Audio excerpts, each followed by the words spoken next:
안녕하세요. 프랭프씨입니다. 여러분의 구독과 좋아요는 큰 힘이 됩니다.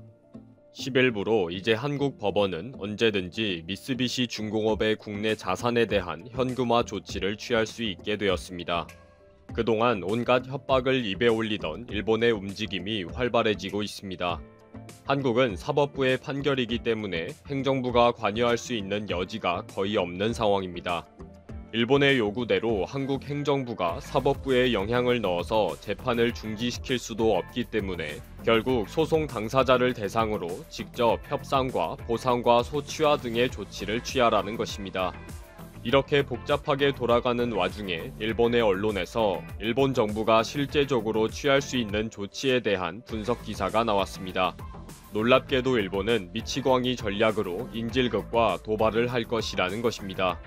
섬나라 일본이라는 나라의 잔머리 수준을 알게 하는 내용이기에 소개합니다. 생각하는 수준의 밑바닥이 보이는 꼴이라서 그냥 비웃으면서 한번 정리해봤습니다. 한국 대법원의 일제강제노역 피해자 손해배상 판결에 일본 미쓰비시 중공업의 국내 자산 현금화를 위해 법원에서 진행한 신문서 공시송달 절차 효력이 10일부로 발생했습니다.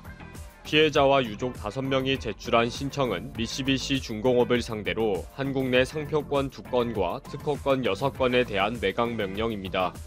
채권액은 별세한 원고 1명을 제외한 4명분 8억 400만원입니다. 법원이 실제 매각 명령을 내리면 감정평가, 경매, 매각대금 지급 배당 등으로 이어지는 본격적인 절차를 진행하게 됩니다. 언제든지 법원이 매각 명령을 내릴 수 있는 법적 기한이 완료되면서 갑자기 미쓰비시 중공업이 법원에 의견서를 제출하겠다라고 밝혔습니다. 그동안 법적인 절차를 계속 무시하다가 이제 와서 의견서 제출하겠다는 것은 무작정 시간 끌기이거나 법원의 판단을 다시 곤란하게 하겠다는 취지인 것입니다. 일본 정부는 일관되게 한국 대법원 판결은 1965년 한일 청구권 협정에 어긋나는 것으로 국제법 위반이라며 일본은 단 한 푼도 낼 수 없고 모든 것은 한국이 100% 자국 내 문제로 보고 해결해야 한다고 주장해왔습니다. 한국이 매각 명령을 내렸을 경우에 일본 정부는 즉각 보복에 돌입할 것으로 알려졌습니다. 한국이 국제법을 위반했기 때문에 대응 조치를 한다 라는 명분으로 진흙탕 싸움으로 만들어가겠다는 거죠. 대법원 판결에 관여할 수 없다 라는 한국의 입장을 아주 곤란하게 만들어버리는 것입니다. 일본 내 한국 관련 언론사인 와우코리아에서 일본 정부의 대응을 분석한 기사를 2회에 걸쳐서 실었습니다. 일본 정부가 검토하고 있는 것은 기존의 한국과 맺었던 법률을 파기하는 조치로 알려졌습니다. 명분은 한국이 먼저 국제법을 어겼으니 일본도 한국과 맺은 협정과 특별법을 무효로 만들겠다는 거고요. 먼저 제1한국인에 대한 조치를 할 것으로 확인이 되고 있습니다.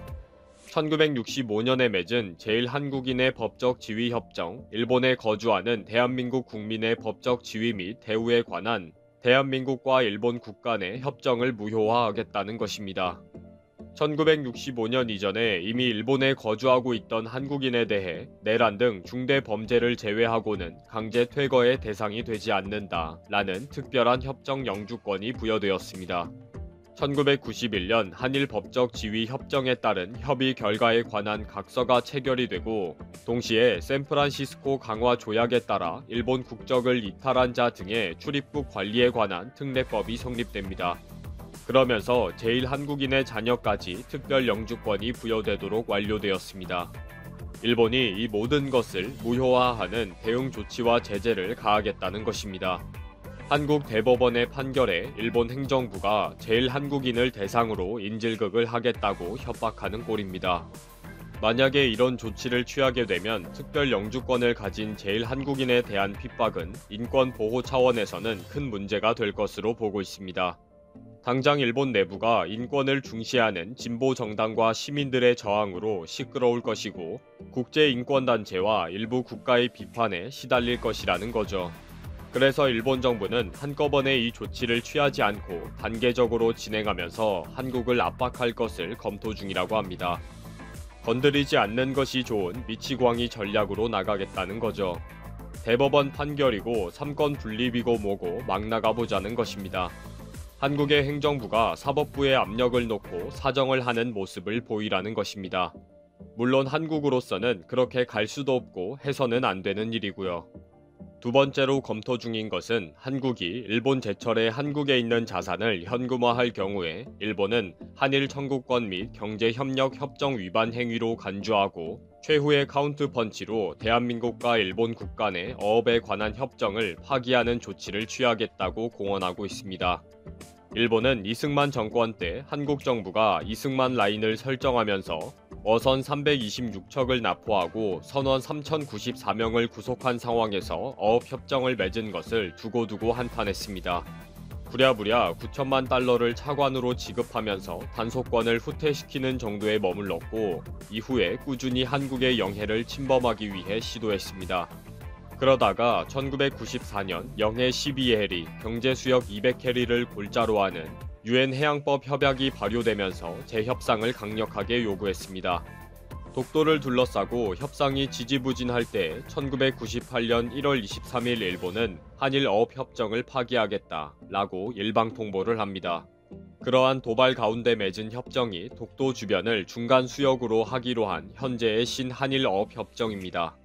그리고 또 뽑히는 농촌 이야기 전원일기 정겹고 사람 사는 이야기를 잘 담아내서 시청자들의 사랑을 두루두루 받은 작품인데 이제는 이런 드라마가 거의 없는 것 같아서 아쉽긴 합니다. 그때는 그만큼 사람들이 순박하고 정이 많았다는 뜻이겠죠. 전원일기에서 복길이 엄마로 스타덤에 올랐던 배우 김혜정. 그 당시 23세 아가씨 나이였는데 농촌 며느리 겸 아줌마 역할을 제대로 소화를 한 것 같습니다.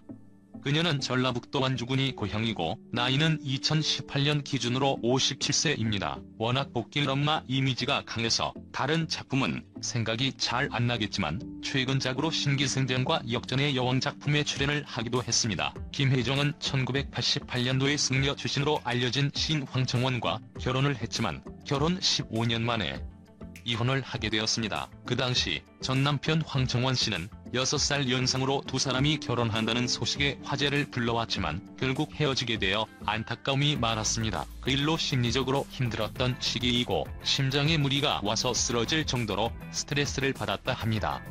무엇보다 누구에게 기댈 수 없는 시간이기에 혼자 견뎌내느라 힘들었다고 고백하기도 했습니다. 그리고 어이없는 사망설까지 돌아서 그녀를 더 힘들게 했는데요. 2015년도에 김혜정이 돌연 교통사고로 사망을 했다는 루머가 돌기도 했습니다. 왜 이런 소문이 도는가 싶었는데 그 당시 복길 엄마 김혜정과 동명이인인 다른 원로 영화배우 김혜정 씨가 교통사고를 당해 사망했다는 뉴스가 떴는데 착각한 거 아닐까 싶었네요.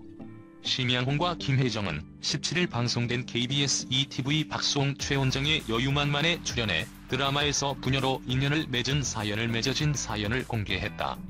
토크쇼에 첫 동반 출연한 심양홍과 김혜정은 의외의 인연으로 MC들을 놀라게 했다. 김혜정은 19년 동안 MBC 전원일기 복길이 엄마로 살았다며 당시 전원일기에서 심양홍이 친정아버지 역할로 처음 만났다고 심양홍과 인연을 밝혔다. 이어 김혜정은 심양홍과 17년이라는 나이에 대한 세대 차이에 관한 질문에 대해 세대 차이를 전혀 느끼지 못한다. 사람과 사람의 거리를 이어주는 것은 마음의 거리이지 나이는 상관없다고 말했다. 또 김혜정은 심양홍은 겉으로는 잘 표현을 안 하지만 마음으로 나를 많이 아껴준다며 심양홍은 꼭 필요하고 없어서는 안 될 훌륭한 배우다. 한국인의 정서를 그대로 가지고 있는 선생님 이전의 배우다고 전했다. 배우 김혜정은 전원일기를 통하여 큰 사랑을 받았던 배우입니다. 김혜정 근황에 대해서 알아볼까 하는데요. 김혜정은 2013년 드라마 구암 허중과 2010년 영화에 출연 후 연기 활동을 쉬고 있었습니다. 연기가 중심이 아닌 봉사와 자기 내면을 가꾸는 것을 신경 쓰기 위해 노력하고 있지요.